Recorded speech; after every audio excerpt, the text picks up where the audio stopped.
So, you think you know The Conjuring, right? You've seen Annabelle's blank stare, Valak's sinister grin, maybe even jumped at a door slam or two. But here's the thing, watching those movies and saying you understand The Conjuring is like eating a fortune cookie and saying you've mastered Chinese philosophy. The movies are just the flashy, popcorn-ready version. The real stories, the folklore, and the couple behind it all, much stranger, much messier, and a whole lot more controversial. Most people, if you ask them, will describe the Conjuring universe in 3 easy images: a haunted doll, a scary nun, and Patrick Wilson looking perpetually stressed. But those images are only the Hollywood veneer. What lies underneath are centuries of Catholic demonology, America's obsession with cursed objects, and the rise of 2 people who called themselves demonologists in a country that didn't even know what that word meant. Ed and Lorraine Warren. For some, they were fearless defenders of the faithful, going toe-to-toe with demons when the church wouldn't. For others, they were carnival barkers with a crucifix, making a fortune off grieving families and ghost stories that grew taller every time they were told. But love them or hate them, the Warrens managed to pull off something extraordinary. They turned whispered folklore and yellow-paged case files into the backbone of what would become the most successful horror franchise of all time. The Conjuring didn't just pop out of nowhere in 2013. Its roots dig deep into post-war America, when people were spooked by Cold War paranoia, satanic panic, and the feeling that their perfect little suburban homes weren't quite as safe as they looked on the outside. The Warrens stepped into that fear and gave it a shape: a haunted house, a cursed doll, a vengeful spirit, a demon dressed up as a nun. Things you could point to and say, "That's evil, that's what's messing with me in the night." And the films? They took that blueprint and ran with it. The Perron family haunting in Rhode Island became The Conjuring. A Raggedy Ann doll locked in a glass case became Annabelle, the dead-eyed porcelain nightmare. A decades-old English poltergeist became The Conjuring 2. And a forgotten demon from obscure Catholic texts, that became Valac, the nun who now lives rent-free in every horror fan's head. But the big question isn't just how these stories made it to the screen, it's why they landed with such power. Why did The Conjuring not only scare audiences, but also build a billion-dollar horror empire? What made these tales different from all the other ghost stories floating around in pop culture? And who exactly were Ed and Lorraine Warren really? Devout warriors of faith, or brilliant self-mythologizers who saw the business potential in every creak of the floorboards? That's the story we're about to dig into. And fair warning, just like the Warrens themselves, it's not always clear where fact ends and folklore begins. If you want to understand The Conjuring, you can't just stop at the jump scares and the spooky violins. You have to go deeper, into the basement of the story, into the roots of Catholic demonology, folklore, and the very American tradition of ghost hunting. Because what the films present as Hollywood horror didn't come out of nowhere. They grew out of centuries of theology, centuries of folklore, and decades of cultural paranoia that made the Warren stories not only believable, but irresistible. Let's start with Catholic demonology. In Catholic tradition, demons aren't just vague forces of evil. They're specific beings, fallen angels cast out of heaven, each with names, ranks, and specialties. The old grimoires and theological manuals read like a supernatural phone book, listing everything from minor tempters to full-blown princes of hell. According to church teaching, demons can whisper temptations, infest a house, or in the worst cases, possess a human body. And once that happens, the official remedy isn't sage or salt. It's the rite of exorcism, a ritual codified by the Vatican, involving holy water, relics, the sign of the cross, and prayers designed to cast the demon out. That ritual has existed for centuries, but it was rarely performed openly. For most of church history, exorcism was treated quietly, often hidden from public eyes. Then came the 20th century, and suddenly exorcism went from the shadows into the spotlight. The turning point was the late 1940s, when a case in Maryland involving a possessed boy caught national attention. That case would inspire William Peter Blatty's novel The Exorcist, and eventually the film in the early 70s. The Exorcist exploded into culture like a bomb, shocking audiences and terrifying priests, suddenly making exorcism not a dusty ritual, but a pop culture obsession. And this is the world where the Warrens stepped in. Ed Warren was a self-described demonologist, though he never trained with the church. Lorraine claimed clairvoyance, saying she could see auras and spirits. Together they positioned themselves as the bridge between frightened families and the supernatural world. While the Catholic Church remained cautious and bureaucratic, the Warrens offered something more direct: house calls. If you had a bump in the night, they would show up with crucifixes, cameras, tape recorders, and most importantly, a story. But to understand why people opened their doors to them, you need to see the folklore they tapped into. Ghost stories are as old as humanity, and in America they carried a special flavor. Colonial settlers brought tales of spirits, native traditions carried their own legends of restless souls, and the spiritualist movement of the 19th century mainstreamed the idea that the dead could reach back to the living through seances and mediums. By the time the 20th century rolled around, Americans already had a cultural toolkit for believing in ghosts. Add in Catholic demonology and you get a potent mix: spirits to fear, demons to fight, and rituals to perform. Cursed objects only added fuel. The idea that evil could attach itself to a physical object is not uniquely Catholic, but it runs through folklore worldwide. A mirror, a painting, a doll, anything could become a vessel for malevolence. In New England, where the Warrens lived, this belief blended with Puritan anxieties about witchcraft, creating fertile ground for cursed object stories, and the Warrens made those stories tangible. Their infamous occult museum in Connecticut became a showcase of these relics: haunted toys, masks, and of course, Annabelle, the doll locked in a glass case with a warning sign. But folklore and theology alone don't explain why The Conjuring resonated so strongly. You also need to factor in the cultural fears of the time. In the 60s and 70s, America was a nation on edge. The Cold War made people feel that destruction could come at any moment. The counterculture challenged religious authority, creating backlash and anxiety. And then came the so-called satanic panic of the 70s and 80s, when rumors of cults, sacrifices, and demonic conspiracies spread like wildfire through suburban America. Families who once trusted that their homes were safe now feared that evil might be lurking behind closed doors, disguised as the neighbor's kid or the doll on the shelf. The Warrens thrived in that climate. Their stories weren't just spooky tales, they were answers to cultural questions. Why is my family falling apart? Why do bad things happen in good homes? Why does the world feel unsafe? The Warrens' answer was simple: demons. And for many people, that was strangely comforting. Because if demons were the cause, then there was also a cure. Faith could cast them out, holy water could banish them, prayer could protect you. The Conjuring films carry that same logic. The scares are intense, but the resolution almost always comes through faith, through a prayer, through the reaffirmation of religious ritual. And this is where the films so perfectly straddle the line between folklore and religion. Take Annabelle.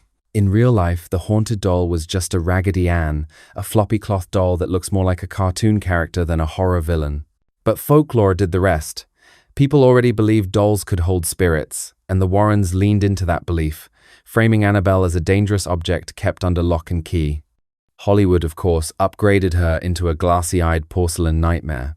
The folklore provided the bones, Catholic demonology gave it language, and Hollywood added the face paint.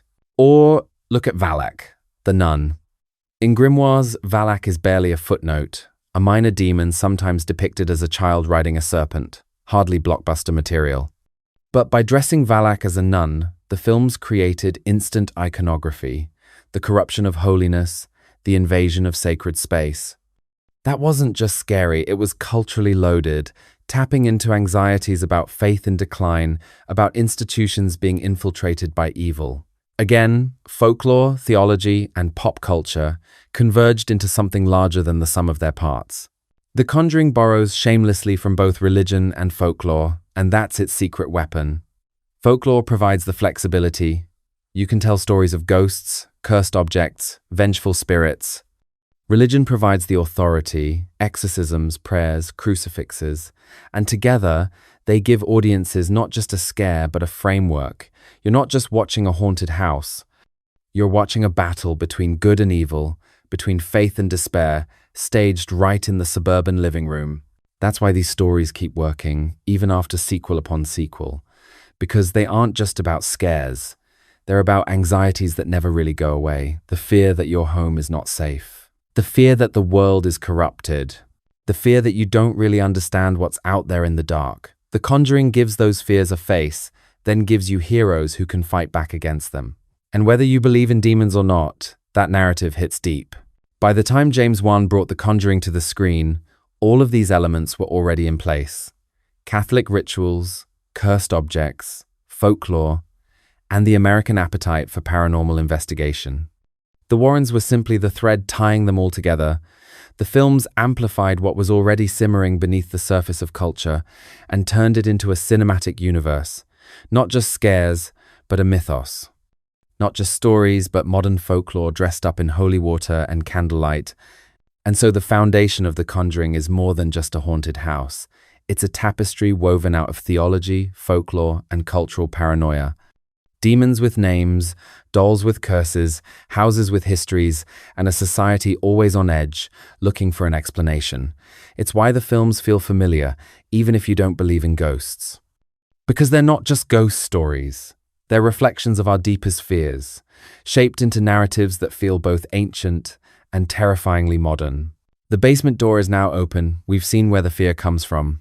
Next, we'll follow the Warrens themselves, the so-called paranormal power couple, and see how they turned all of this into a career, a reputation, and eventually, a billion-dollar empire of horror. Ed and Lorraine Warren. If the Conjuring universe has a beating heart, it's them. Not the demons, not the cursed dolls, not even the houses that creak in the night. The entire mythology begins and ends with this married couple from Connecticut who somehow managed to turn ghost stories into a lifelong career. Depending on who you ask, the Warrens were either fearless defenders of the faithful, confronting real evil with nothing more than their courage and a crucifix, or they were master storytellers, gifted at turning tragedy into entertainment and folklore into profit. Either way, without them, there would be no Conjuring universe. Ed Warren called himself a demonologist, one of the very few people in America to ever use that title. He had no formal training with the Catholic Church, no theology degree, no official recognition. What he did have was an obsession with the paranormal, a bookshelf full of grimoires and occult manuals, and a conviction that evil was not only real but actively prowling suburban homes. Lorraine Warren brought the other half of the equation. She described herself as clairvoyant, able to sense spirits, see auras, and communicate with forces beyond the physical world. Together, they packaged themselves as a 1-2 punch of spiritual defense, Ed with his knowledge and holy symbols, Lorraine with her second sight. What set the Warrens apart from local ghost hunters and amateur psychics was their ability to make themselves look official. They dressed the part, they spoke the language of Catholic ritual, and they documented everything. They collected case files, taped interviews, and snapped photos that they later used in lectures across the country. Long before YouTube channels and paranormal reality shows, the Warrens were the traveling roadshow of American demonology. They stood on stages in high school gyms and college auditoriums, showing slides of haunted houses and warning audiences that evil was closer than they thought. It wasn't just spooky entertainment. It was a way of building authority, one ghost story at a time. And those stories became legendary. Take Annabelle, for example.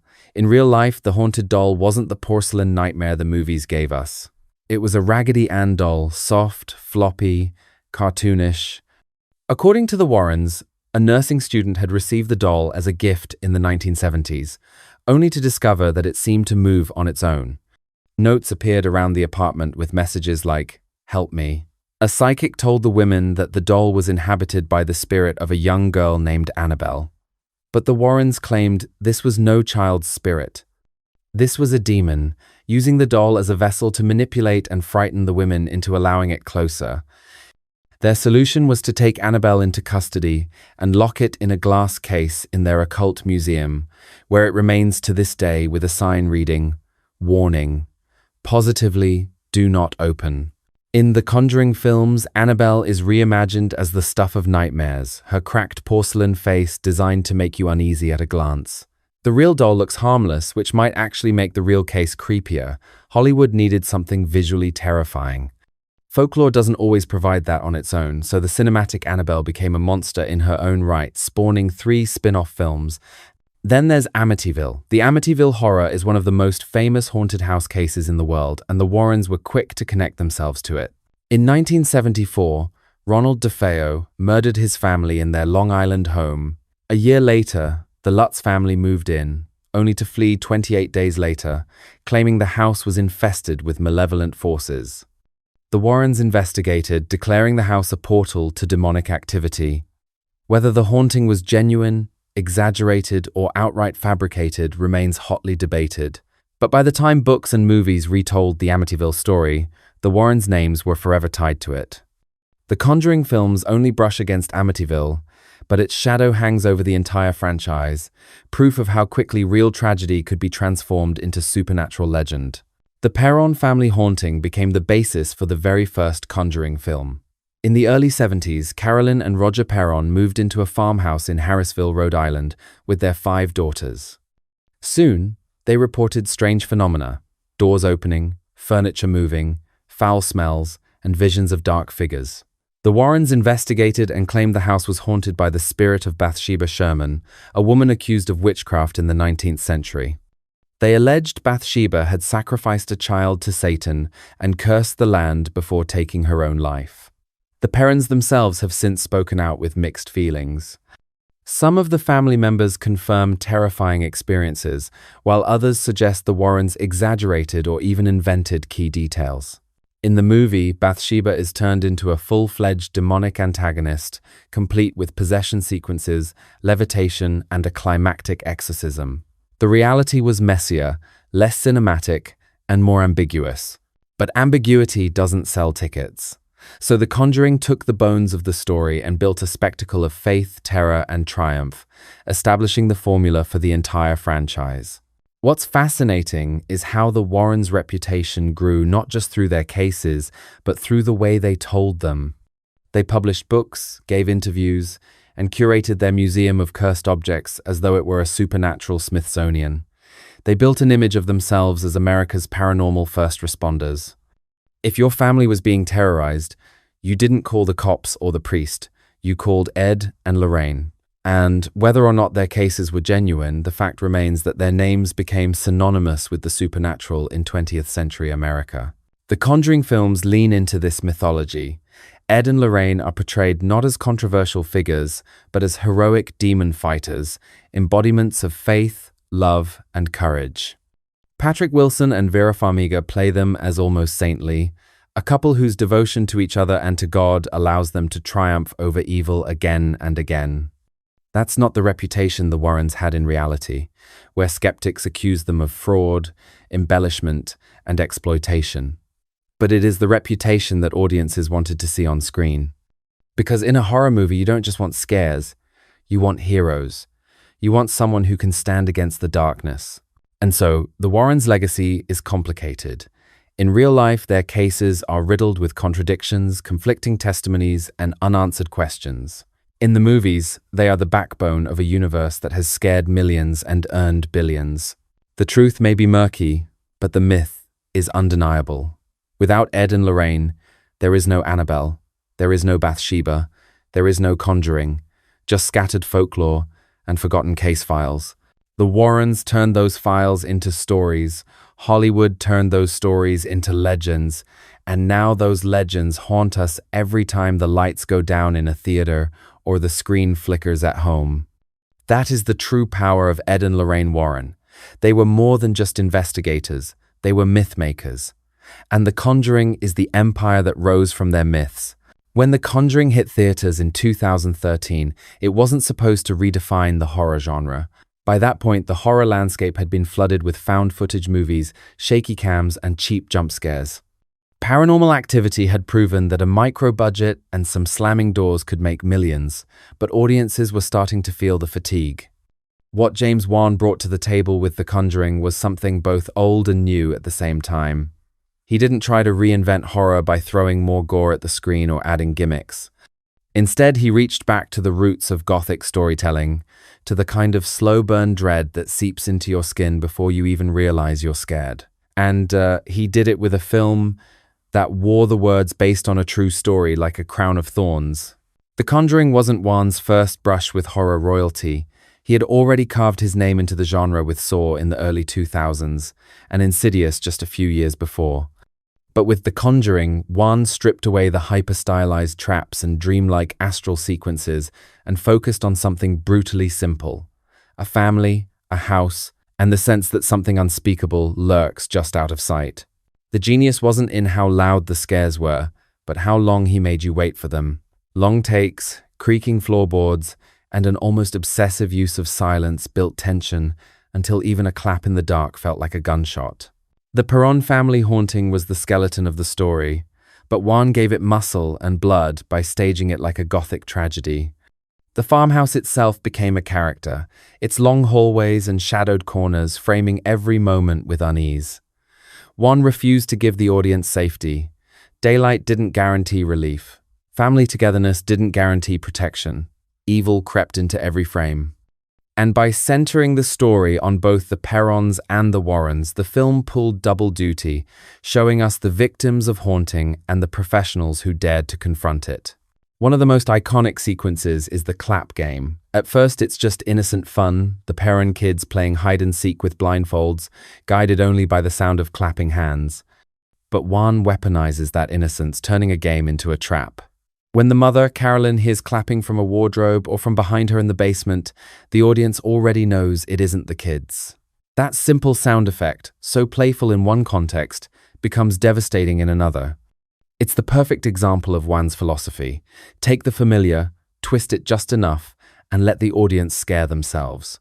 Then there's the basement. Horror has always loved basements, those dark underbellies of the home where the unknown festers.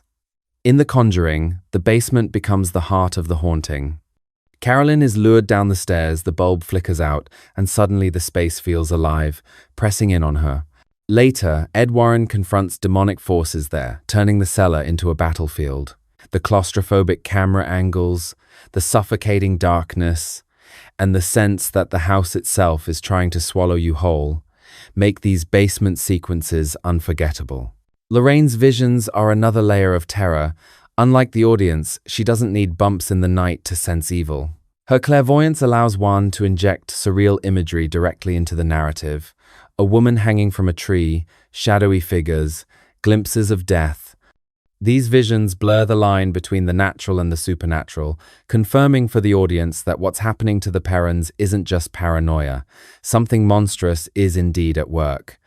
Vera Farmiga's performance makes Lorraine's experiences feel grounded and human, even as she stares directly into horror most of us would refuse to acknowledge.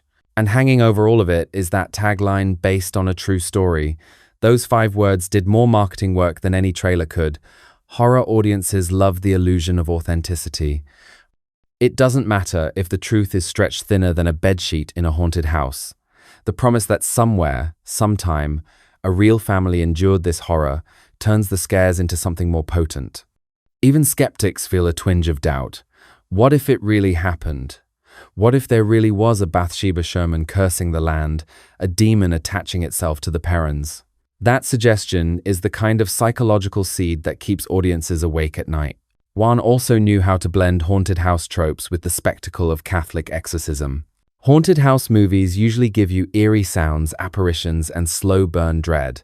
Exorcism films usually give you priests shouting prayers, bodies levitating, and battles of faith. The Conjuring gave us both. The first half of the film is classic haunted house setup.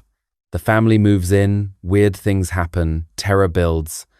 The second half explodes into exorcism territory, complete with Latin incantations, violent possessions, and the triumph of faith over evil. By stitching those subgenres together, Wan gave audiences the comfort of the familiar and the thrill of the unexpected. One of the most climactic moments is Carolyn's possession. Bound to a chair, her face distorted by malevolent energy, she becomes the ultimate vessel of horror, a mother turned against her children. That inversion of love and protection into violence and threat is devastating. It's not just scary, it's emotionally horrifying. And when Ed Warren finally drives the spirit out through an improvised exorcism, the victory feels not only supernatural but moral. The family bond is restored, evil defeated, love reclaimed. What made The Conjuring stand out was that it never treated itself like a cheap thrill ride. Warren shot it like a gothic drama, with careful lighting, period detail, and actors who played it straight. There's no winking at the camera, no tongue-in-cheek irony. The Warrens are portrayed with sincerity, the Perrons with raw vulnerability. That sincerity is what makes the scares land. Because if the characters believe it, so do we. And in the end, that sincerity, paired with the true story hook, turned The Conjuring into more than just another horror film. It became an event. Audiences walked away not just rattled by the jump scares, but haunted by the idea that what they saw could happen to them. It tapped into timeless fears, the unsafe home, the corrupted family, the unseen evil, while packaging them in a story that felt both ancient and painfully modern. The Conjuring was not just a box office success, it was the foundation stone of a universe. By blending haunted house tropes with Catholic ritual, by building tension through atmosphere instead of gore, and by leaning into the Warrens' mythology, James Wan created a modern template for demon horror. The scares worked in the theater, but the story lingered in the mind. And that lingering fear is what makes horror more than entertainment. It makes it myth. With one film, Wan didn't just terrify an audience. He resurrected the Gothic horror tradition, updated it for a new century, and launched a franchise that would spread like a dark contagion across sequels, spin-offs, and endless imitators. The Conjuring proved that you don't need buckets of blood or shaky cameras to scare people. You just need a house, a family, a demon, and the patience to let the shadows do the work. When The Conjuring premiered, no one could have predicted that it would ignite one of the biggest horror franchises of the modern era. Horror, after all, is usually built on single icons: Freddy, Jason, Michael Myers. You get one villain, one formula, and then you repeat until the audience finally stops buying tickets. But The Conjuring didn't just give us one monster. It gave us a toolbox: haunted dolls, cursed nuns, demonic families, and enough case files to fill an entire cinematic universe. And James Wan, along with Warner Brothers and New Line, realized that toolbox wasn't just for one movie. It was the beginning of something much larger. The first offshoot was Annabelle. By the end of The Conjuring, the doll had already stolen scenes with her glassy-eyed stare, locked safely behind a case in the Warrens' occult museum. Audiences couldn't stop talking about her, and the studio took notice. The result was Annabelle in 2014, a spin-off that dove into the doll's fictionalized backstory. Unlike the real Raggedy Ann version, this porcelain-faced demon doll had all the visual menace of a gothic horror prop. Annabelle proved the formula could work without the Warrens front and center, pulling in massive profits and spawning its own mini-trilogy with Annabelle Creation and Annabelle Comes Home. Each entry tied the doll into larger themes of possession, cursed objects, and families under siege, while giving horror fans the kind of iconography they could instantly recognize on a poster. Then came The Conjuring 2 in 2016, which expanded the mythology with the infamous Enfield poltergeist case from England. This sequel not only cemented Ed and Lorraine as the emotional anchors of the franchise, but also introduced Valak, the demon nun who quickly eclipsed the Enfield case itself in cultural memory. In reality, Valac was a minor demon mentioned in old grimoires, more often depicted as a child with wings. But on-screen, transformed into a habit-wearing nightmare, Valac became the franchise's breakout villain. Fans demanded more, and Hollywood delivered with The Nun in 2018, a gothic spin-off set in a Romanian abbey that gave Valac a sprawling origin story. The Nun was important because it showed how the Conjuring universe could stretch beyond American suburbia. It dipped into European Gothic tradition, complete with crumbling castles, cobblestone graveyards, and candlelit catacombs. Where the first Conjuring felt like Rhode Island folk horror, The Nun was pure Catholic nightmare fuel. The imagery resonated worldwide and proved that the shared universe model wasn't limited by geography. The Curse of La Llorona in 2019 took the experiment even further. It pulled directly from Latin American folklore, adapting the weeping woman legend, a ghostly figure who, in traditional tales, drowned her children and wanders riversides, wailing in grief.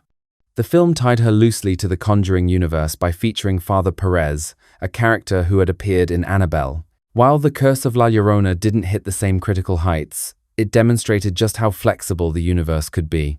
Folklore from completely different cultural backgrounds could be folded into the franchise, so long as it shared the DNA, cursed families, demonic hauntings, and a fight between faith and despair. By the time The Conjuring, The Devil Made Me Do It arrived in 2021, the franchise had sprawled across multiple timelines, continents, and demons.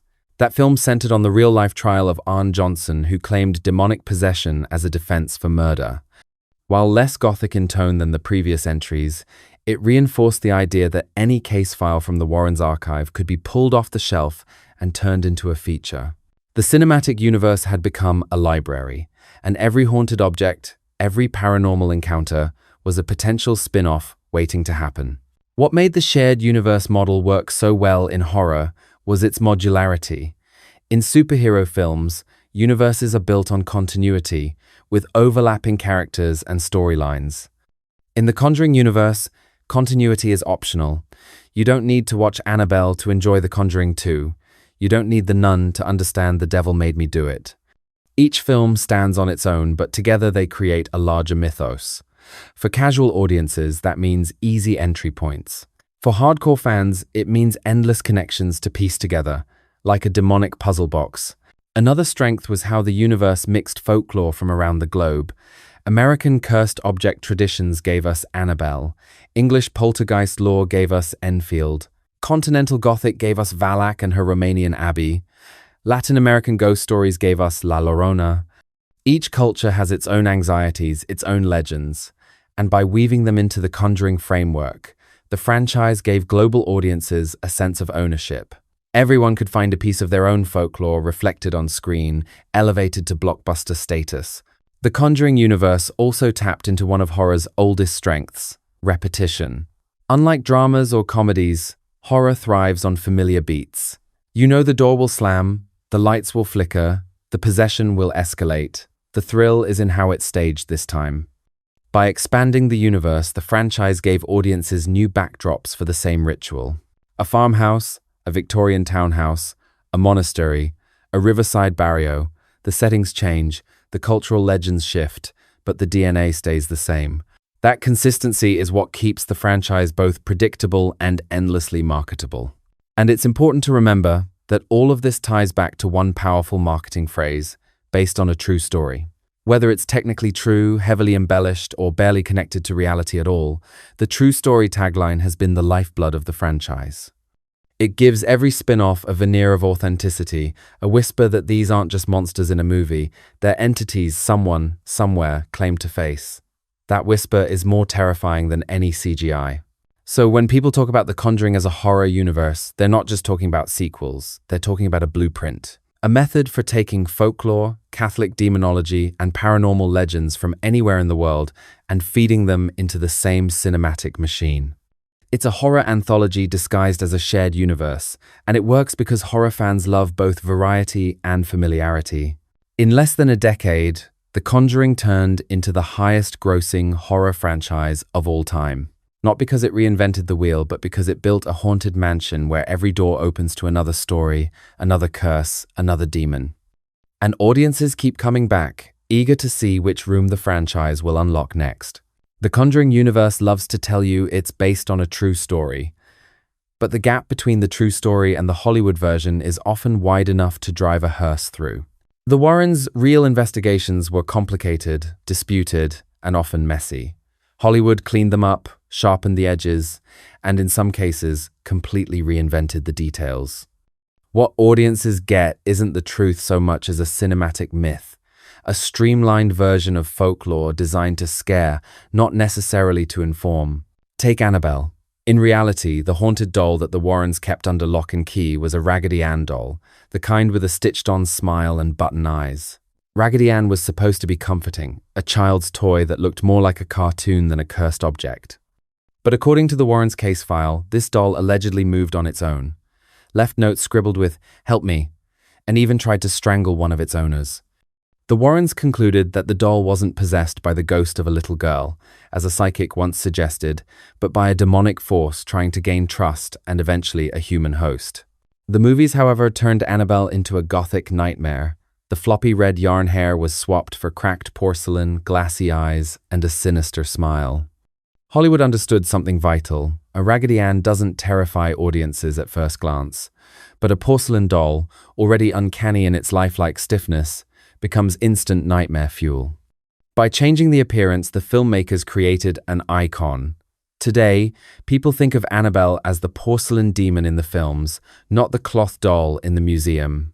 The transformation is a perfect example of how folklore gets reshaped to fit cinematic needs. Valak underwent an even more radical reinvention. In Catholic grimoires like the Lemegeton, Valak is described as a minor demon, sometimes a child with angel wings riding a two-headed dragon. Hardly the kind of thing that would send audiences running out of the theater. But James Wan and his team saw an opportunity. By reimagining Valak as a nun, they hit on a powerful visual contradiction: innocence twisted into evil, holiness inverted into corruption. The nun's chalk-white face and predatory eyes became instantly iconic, even if they had almost nothing to do with the historical demon. In truth, the film version of Valak is less about medieval demonology and more about cultural symbolism. Inverting the image of a nun struck a deep nerve, playing on anxieties about faith, authority, and betrayal. Then there's the Enfield poltergeist, one of the most famous cases in the Warrens' portfolio and the centerpiece of The Conjuring 2. In 1977, the Hodgson family in London reported strange disturbances: furniture moving, children levitating, voices coming from nowhere.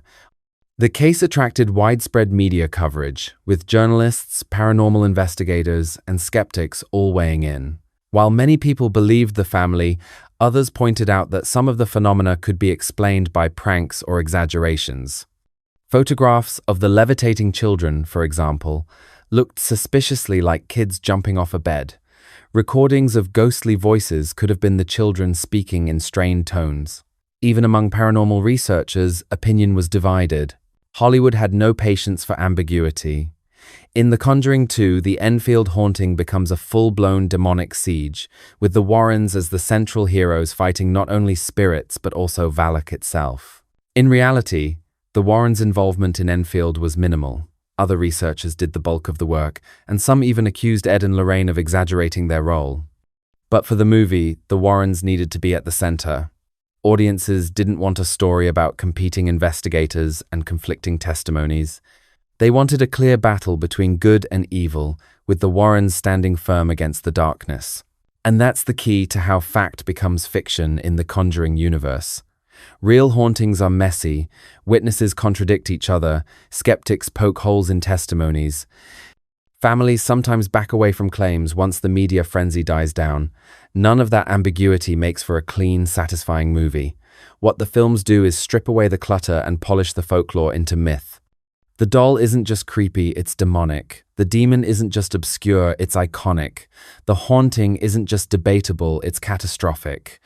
This process isn't unique to The Conjuring. It's what horror has always done. Dracula was inspired by fragmented vampire folklore and stitched together into one charismatic villain. Frankenstein emerged from scattered anxieties about science and life after death, reshaped into a single, unforgettable monster. The Conjuring does the same thing with modern paranormal lore, transforming scattered case files into blockbuster-ready stories. But the way it does it is particularly clever. By rooting each film in the Warrens' case files, the franchise gives itself a veneer of authenticity. These aren't just stories, the tagline insists, they're true stories. Even if the true part is stretched beyond recognition, that thin connection to reality is enough to supercharge the fear. Because what if even a fraction of it is real? What if there really was something in that house, in that doll, in that voice from the corner of the room? That lingering doubt is the real haunting. The tension between fact and fiction is exactly what keeps the franchise alive. People argue about the Warrens, about whether their cases were hoaxes or holy missions. That debate only fuels the legend. For skeptics, the stories are entertaining fabrications. For believers, they're proof of unseen forces. For moviegoers, they're myth, distilled, exaggerated, and terrifyingly effective. The Conjuring films don't ask you to believe every detail. They ask you to step into a world where belief itself is the battlefield. And by reshaping messy folklore into clean cinematic myth, They've created something more enduring than a case file in a dusty drawer. They've created modern legends that scare not because they're true, but because they feel like they could be. At its core, The Conjuring isn't just about demons or dolls or nuns leering from the shadows. It's about something much deeper. The anxieties we carry as families, as believers, and as a culture always worried that evil is closer than we think. That's why the franchise resonates so widely. The scares are the surface. The symbolism is what sticks. The first layer is the family. Nearly every Conjuring film begins with a household in crisis. Parents and children who move into a new home with the promise of a fresh start find themselves under siege. The horror isn't just that the house is haunted, it's that the bonds of love and protection are breaking. When a mother turns violent under possession, when children are threatened by unseen hands, it strikes a nerve far more primal than any jump scare. The films dramatize the fear that the place where we're supposed to be safest, the home, can become the place we're most vulnerable. That inversion is the beating heart of the franchise. Then there's faith. The Conjuring universe wears Catholic iconography like armor. Crucifixes, holy water, rosaries, and prayers aren't just props, they're weapons in the battle against evil. The Warrens function as stand-ins for religious authority at a time when institutional faith has often been questioned or abandoned. In an age of skepticism, scandal, and disillusionment, the church isn't always trusted to confront evil, but Ed and Lorraine are presented as pure, personal, incorruptible. Their marriage, their faith, their love for one another form the bedrock that evil cannot crack. Audiences don't just want demons defeated, they want to believe that goodness, grounded in faith and devotion, still has power. That symbolic power extends to the franchise's icons. Annabelle is more than a creepy doll. She's childhood innocence corrupted, a reminder that the things meant to comfort us can become dangerous. Dolls are supposed to be protectors, companions, even stand-ins for children themselves. When Annabelle twists that role into menace, she becomes the embodiment of lost innocence, the uncanny reminder that not everything in the nursery is safe. Valak, the nun, hits even harder. Nuns symbolize purity, devotion, and holiness. By transforming that symbol into a nightmare figure, the films touch a raw nerve. The fear that sacred institutions can be infiltrated, that holiness can be a mask for something darker. This inversion has a cultural weight beyond the horror screen. It reflects anxieties about corruption within religious authority, about hypocrisy within sacred institutions, and about faith itself being vulnerable. Valac is terrifying not just because of the jump scares, but because she forces us to face the idea that what we trust most can betray us. These images stick because they're archetypal. The home turned hostile, innocence turned into corruption, holiness turned into horror. They are ancient anxieties dressed in modern clothing, updated for the suburban living room and the multiplex. Why do audiences keep coming back for more hauntings, more exorcisms, more true cases? Because The Conjuring offers more than scares, it offers ritual. Every movie follows a rhythm. The disturbance begins small, it escalates, the family is endangered, and the Warrens or priests confront the evil. The resolution almost always comes through faith, through the invocation of God, through the triumph of love. Watching a Conjuring film is like watching a liturgy of fear. We know the beats, we anticipate the climax, and we find catharsis in the ritual victory over darkness. It doesn't matter if you believe in demons or not, the rhythm itself is satisfying. The cultural impact of this formula has been enormous. The Conjuring didn't just sell tickets, it redefined 21st century horror. It proved that audiences were hungry not just for gore or found footage, but for stories steeped in myth and ritual. It revived interest in Catholic demonology at a time when religion is often seen as outdated. It turned paranormal folklore into blockbuster entertainment. And it reminded audiences that horror could be both intimate and grand. A mother under possession, a family on the brink, a demon roaring from the shadows. In many ways, The Conjuring is modern mythmaking. It takes messy folklore, disputed case files, and cultural anxieties, then distills them into cinematic legends. These legends live beyond the screen because they feel timeless. Every culture has its haunted house. Every child has feared their toys coming alive. Every believer has wondered what would happen if their faith was tested. The Conjuring taps into these universals and then dresses them up with gothic visuals, heartfelt performances, and the promise that, this really happened. That promise is the final piece of the puzzle. The words, based on a true story, transform the films from mere entertainment into modern campfire tales. Even skeptics find themselves glancing twice at shadows after watching. Because what if it is true? What if evil really does seep into the walls of ordinary homes? That question is what keeps people buying tickets, what keeps the franchise alive. The Conjuring doesn't just scare us. It reassures us that our fears are shared, that our anxieties are valid, and that maybe, just maybe, there's a way to fight back. That's why its impact is lasting. The Conjuring isn't just a set of horror films. It's a cultural ritual, a gothic mirror held up to our deepest fears, and a reminder that the most terrifying demons are the ones that take the shapes of our homes, our faith, and the things we trust most. The Conjuring may have started as a slow-burn gothic horror film, but it didn't take long for its monsters to escape the theater and march straight into pop culture. Today, you don't just see Annabelle in a glass case in the Warrens Museum. You see her on TikTok, on college dorm posters, at Halloween parties, and in endless memes, where she's usually sitting on a couch like an unwanted roommate. That's the strange afterlife of modern horror. What terrifies you in the dark eventually becomes something you laugh at in the daylight. Annabelle is the clearest example. In the 70s and 80s, Chucky from Child's Play was the go-to evil doll of pop culture. He was snarky, vulgar, and gleefully violent. Annabelle, on the other hand, doesn't speak or crack jokes. She just stares. That blankness is exactly what made her effective on screen, the sense that you can project any nightmare into those dead eyes. But that same blankness also made her a perfect meme. People started captioning photos of Annabelle with sarcastic one-liners, turning her into a kind of passive-aggressive icon. She became both terrifying and hilarious, the doll that makes Barbie look like a life coach. Valak, too, has had a second life online. The nun's chalk-white face and hollow eyes have been parodied endlessly, from Halloween costumes at frat parties to YouTube sketches where she's less demonic terror and more awkward guest at a dinner party. TikTok filters have turned Valac into a jump scare gimmick, where users suddenly reveal the nun's face mid-video to freak out their friends. The imagery is so recognizable that it barely needs context anymore. Just the silhouette of the habit and those sharp teeth are enough to tell you exactly who it is.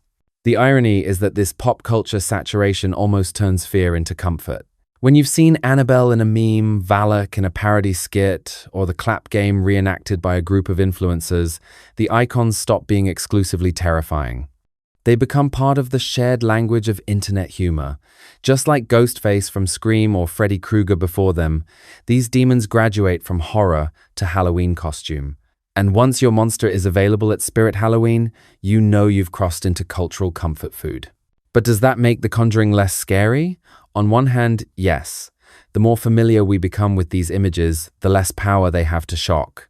Once you've seen Valak photobombing Instagram pictures or Annabelle posed next to Shrek in a meme, it's harder to take them seriously on screen.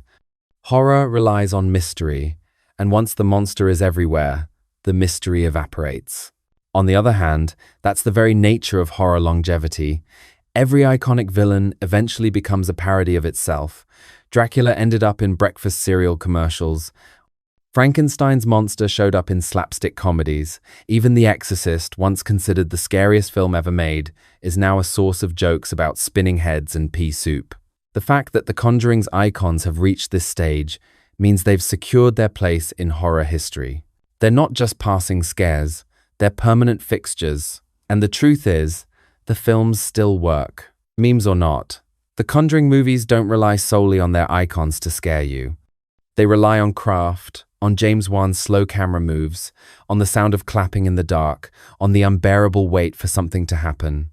Even if you walk in already chuckling at the memory of an Annabelle meme, the atmosphere of the films has a way of pulling you back into dread. Familiarity might dull the edge, but it doesn't blunt it entirely. What The Conjuring shows is how horror in the franchise age works on two levels. Inside the theater, it terrifies. Outside the theater, it entertains in a completely different way. People share the memes, wear the costumes, laugh at the parodies, and in doing so, they keep the franchise alive. Fear alone doesn't sell tickets. Recognition does. When audiences see Annabelle's face on a poster or Valak's silhouette in a trailer, they already know what they're in for. The marketing practically writes itself. So yes, The Conjuring's demons are everywhere now. In theaters, in memes, in the seasonal aisle at Walmart. They may not be as frightening as when they first appeared, but they've achieved something arguably more powerful. They've become cultural shorthand for evil. When your demon is instantly recognizable, you've crossed the threshold from scary story to modern myth. And myths have a way of surviving, no matter how many TikToks they get turned into. The Conjuring sits in a strange space between folklore and franchise. On one side, it's a cinematic remix of old stories, Catholic exorcisms, haunted houses, cursed objects, and demons pulled from dusty grimoires. On the other, it's a billion-dollar empire built on sequels, spin-offs, and the promise that every case file in the Warrens' archive can become a feature film. It's both myth and marketing, both tradition and spectacle, and maybe that's why it works so well. The Warrens themselves remain controversial. To some, they were selfless defenders of the faithful, confronting evil where the church or the state wouldn't. To others, they were master storytellers who knew how to spin ordinary creaks and shadows into supernatural sagas. But regardless of where you land on their authenticity, you can't deny their influence. Without Ed and Lorraine, there's no Annabelle glaring from her case, no Valac stalking abbeys, no Perron family farmhouse turning into the stage for one of horror's most iconic possession scenes. Their lives and their cases seeded an entire cinematic mythology. And that mythology has become one of the most successful horror franchises in history. It proved that audiences don't just want blood and gore, they want ritual. They want the rhythm of fear and faith, the clash of innocence and corruption, the comfort of seeing good triumph over evil, even if just barely. The Conjuring gave horror its own shared universe, one where demons and ghosts cross borders, where folklore from Rhode Island to Romania can all live under the same cursed roof. But maybe what makes it most fascinating is how adaptable it is. The films aren't really about one doll, one nun, or one haunted family. They're about the way we process fear, the way we tell stories about things we can't control, and the way we keep coming back to those stories because deep down, they give us both a thrill and a kind of reassurance. The Conjuring terrifies us, yes, but it also offers catharsis. Evil can be named, evil can be fought, and sometimes evil can even be locked in a museum case with a warning sign. Of course, the line between fact and fiction will always be blurry here. Did Annabelle really move on her own? Was the Enfield haunting truly supernatural? Was Bathsheba Sherman a demon, or just a tragic figure buried under legend? Those questions may never be answered. But in the world of horror, the ambiguity is part of the appeal. The not knowing is what keeps the stories alive. So maybe that's the real power of The Conjuring. It didn't just adapt folklore, it created new folklore for the 21st century. It gave us modern myths to pass along, icons to parody, and nightmares to keep checking over our shoulders for. That's not just cinema, that's storytelling at its oldest, most primal level. And if you take one lesson away from all of this, let it be this. If Annabelle ever asks for a sleepover, the answer is always no. Now, I want to hear from you.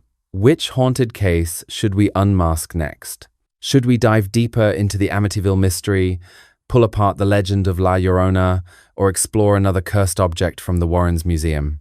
Drop your thoughts below, because the next true story might be waiting in the shadows. I hope you enjoyed this story.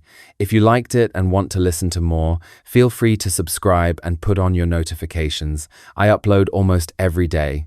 Wish you all the best.